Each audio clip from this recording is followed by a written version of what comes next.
Classic movies. The silver screen imagines the unthinkable by Judy Dungey. Failsafe, 1964. Henry Fonda, Walter Matthau, Dan O'Herlihy, Larry Hagman. Directed Sidney Lumet. A film of its day, Failsafe examines the political and logistical nightmare that follows when US defences go wrong and planes loaded with a 10-megaton payload overshoot their failsafe point and continue on to bomb Moscow.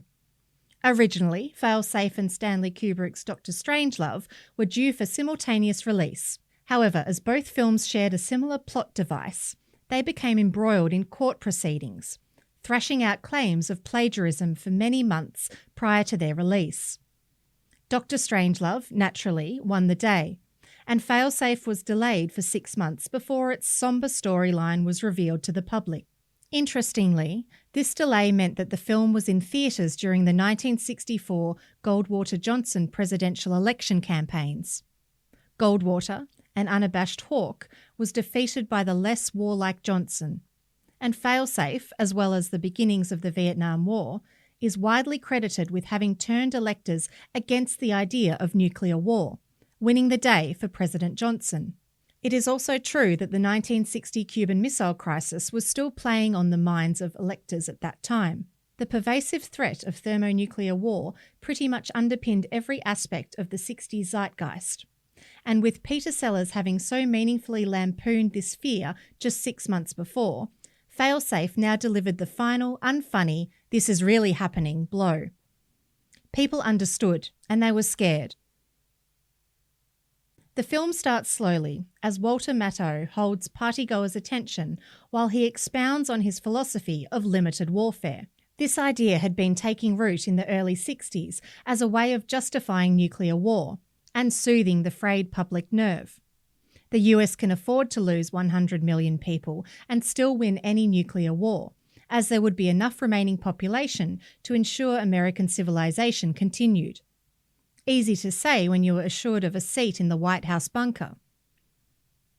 Meanwhile, in the Pentagon War Room, a routine blip appears on the big board, indicating an unidentified flying object. VIP visitors are invited to watch the routine protocols kick in to identify and deal with the blip. It is explained that the other blips on the map are US planes loaded with nuclear warheads, which patrol the skies on 24-hour-a-day readiness in case an enemy missile comes their way. Part of the protocol for dealing with the UFO is for the planes to start heading toward their fail-safe position, where they will wait until they are ordered to return. If they are not ordered back, that means the US is at war, and they must continue. The tension starts to rise when the UFO is identified as a non-air breathing craft.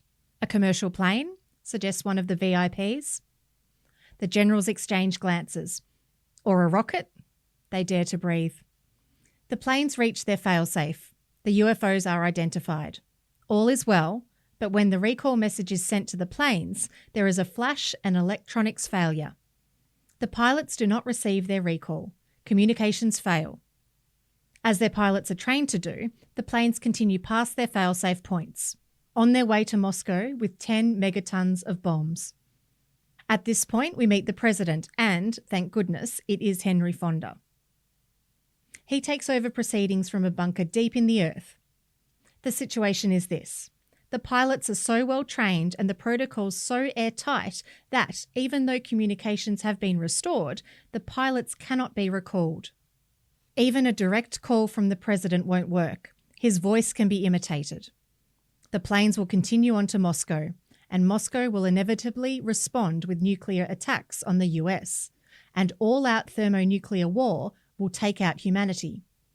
The president must give the unthinkable order to shoot down his own pilots because they are just too well trained.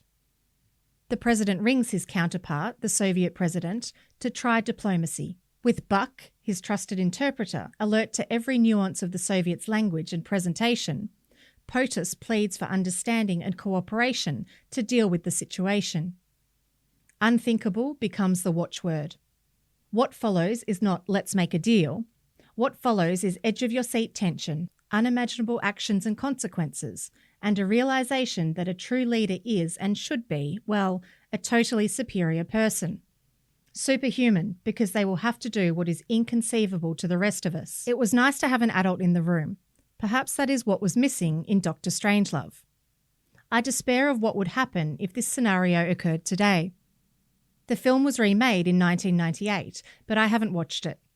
Failsafe in the 1960s was almost unwatchable, and the final resolution unbearable, but heroic in the true sense of the word. Today, and I imagine in 1998, it just makes you want to find a grown-up. Failsafe 1964 is available to rent from Google Play, Amazon Prime, and Apple TV.